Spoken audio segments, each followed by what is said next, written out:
Hey there, Ewan, looking a little glum, I see. Yeah, I'm sick of Earth. I want to leave and go far, far away, perhaps to Proxima Centauri. Well, I don't blame you, but that's a huge distance you want to cover. Do you have any idea, any, on how to get out of here? I do, yeah, but they're pretty unfeasible. I want to hear them. As of now, the most obvious way of getting there is using chemically propelled rockets. But they're rather lame. The fuels for the rockets have a low mass to energy conversion rate. What I mean by this is that all matter, in principle, has a lot of latent energy owing to Einstein's famous equation E is equal to mc squared. However, in practice, it's very hard to release this energy. For chemical reactions, the mass to energy conversion rate is unbelievably small. This means you can only carry a small payload at a slow speed. And when I say slow, I mean really slow. One of the fastest man-made objects, NASA's Juno probe, only traveled at 265,000 kilometers per hour. At that rate, it would take the probe 17,000 years to reach the star. That's really bad. Well, the next best bet is a nuclear detonation powered propulsion rocket. That really rolls off the tongue, doesn't it? Well, let me see how I can explain this one. Imagine a gun. Okay, shoot it at the floor. Where is this going? The gun will fly up, right? Yeah. Now replace the gun with a rocket and bullets with nuclear bombs. That's the idea for you. Wait, what? Jeez. It's actually less dumb than it sounds. In fact, during the Cold War, the US government started Project Orion to test this idea.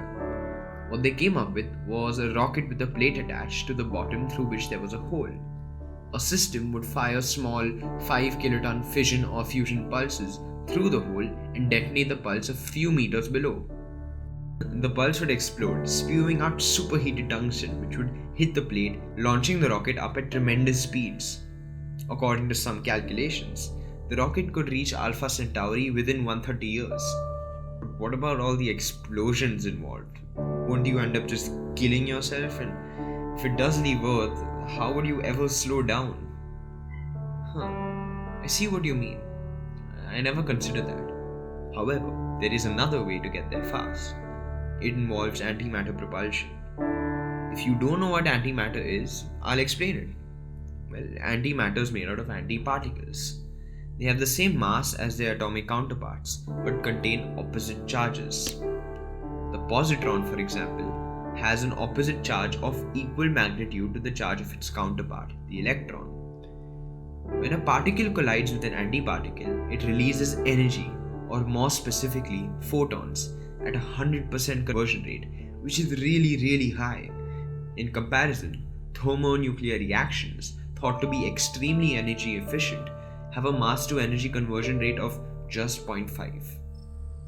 Let me try to simplify this. There are a lot of explosions. Yeah, what's the downside? The cost. 1 gram of antimatter costs $25 billion to make. Plus, we don't even have a proper way of making antimatter efficiently in large quantities. Whatever antimatter we have is in ridiculously small quantities. And I mean ridiculously small. The biggest problem is that it's very hard to store antimatter. If it comes into contact with normal matter, a humongous explosion will occur. So it looks like there is no way to get out of here at all. With current technology, unfortunately not. However, there is one propulsion system which may just be feasible. It's my personal favorite. It's called the Buzzard Ramjet. It collects hydrogen through a massive mesh-like grid and deflects it into a reactor where it undergoes fission. It then expels this out of the spacecraft. In all the examples I mentioned above, the spacecraft itself had to carry the fuel to power it.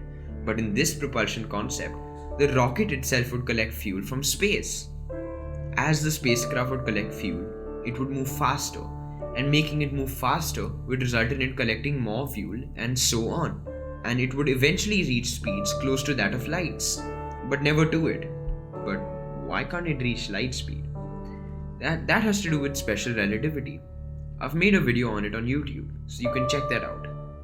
But coming back to the ramjet, the only problem with this idea is the fact that, well, fusion technology hasn't been invented yet.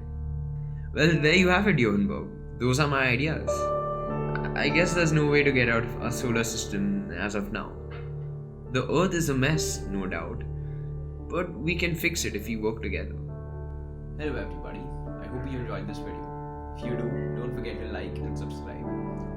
I've tried a new sort of style for this video, so tell me what you think about it in the comment section below. I've linked all sources in the description so you can go there and get some more information on the topics I've just talked about in this video. I've got many exciting projects coming up and have some more time